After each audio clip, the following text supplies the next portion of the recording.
How's your intuition? You've been driving down the road and forgotten how you got there? Have you done something, but in your heart you knew you shouldn't have, or you should have done something else?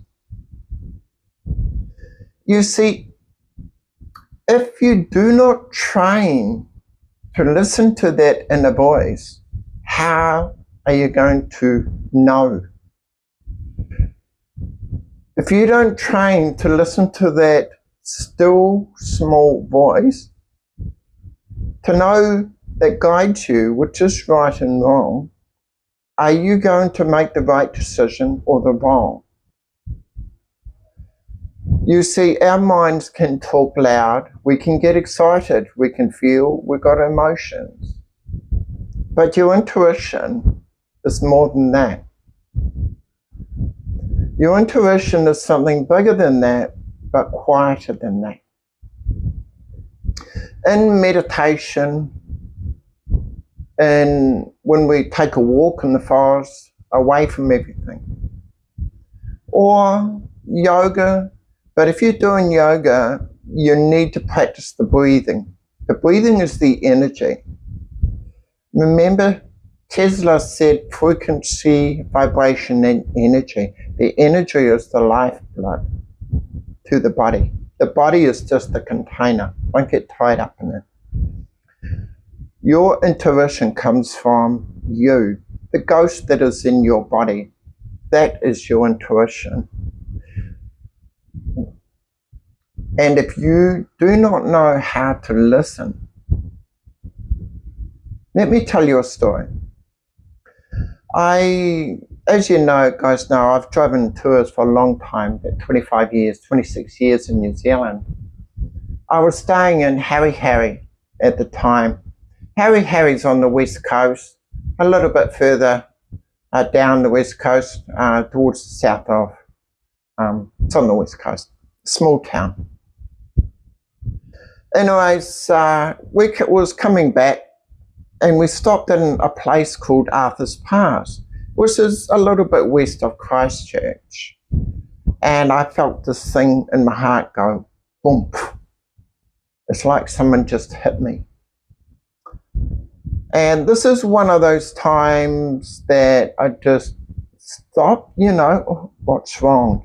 It's like one of those times you've been 9/11 or any situation you come to and you know it's life-threatening. Those that listen are born with it. You have this intuition. Anyway, so I stopped and I heard it. Second bend, pull over, pink truck and trailer coming. And of course, hearing this, am I going nuts, It must be crazy. And I carried on, and I was driving a little 22 or something seater Rosa, Mitsubishi Rosa. And this, nowadays, if anyone's driven from Christchurch to Arthur's Pass, there's this big bypass now. But at that time, that bypass wasn't there. There was a road and it just went like this. And it went like that to what we call the Kangaroo Bridge or the Belly Bridge. And as I got to the second bend, and luckily there was this shingle verge there, automatically, not thinking, just pulled over into that verge.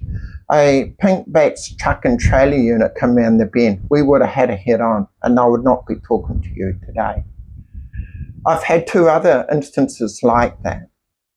Once when I went to pick someone up at the Kingsgate Hotel in Christchurch, that was Victoria Square. This is about 22 years ago. I was driving a small bus. It was a Korean group, and they wanted to, the leader came out. They had a guide and a leader, and the leader came out and said, no, we want big bus. It was only a few of them. And a big bus, so I called my boss, and they taught the company's talk and got big bus. But all that morning I was feeling sick. Just like you got the flu coming on or not well. Anyways, I got big bus and They got big bus and I drove away, and I went away a couple of days later. I was fine. But did you know what happened? I won't mention that driver, but he got stuck in Milford Sound for 8 days. And if anyone is a tour driver in New Zealand or remembers about 20 odd years ago, there was a fire in the Milford Tunnel, and they had to close the tunnel to make sure it was all safe to go again. He got stuck in Milford Sound. He had to stay with the vehicle. There was another one. Yeah, I've had a few of these. And I had to go for a doctor's appointment, and that was in a building. That building kind of got demolished on this day. And I went up to the 4th floor, a surgery called ProMed Medical Centre. But that morning, I had a 1 o'clock appointment, and that morning I felt the same, weird, crazy, just not quite right. And so I called the doctor. I spoke to the receptionist, I won't mention her name, and she said, if you come in the next 20 minutes, we can take you, otherwise you'll have to wait for your time. I said, no, I'll be there. Anyway, so I got there and I walked in at 9:30. I walked out at 10:35. At 12:51, that building fell down. It was the CTV building. Listen to your intuition. It can save your life. Know how. If you're in business, knowing how to listen to your intuition can help you dramatically for the times ahead. Spend time. You can save money, you can save your life, and you can save someone else's life. Learn how to look after your intuition. I'll catch you.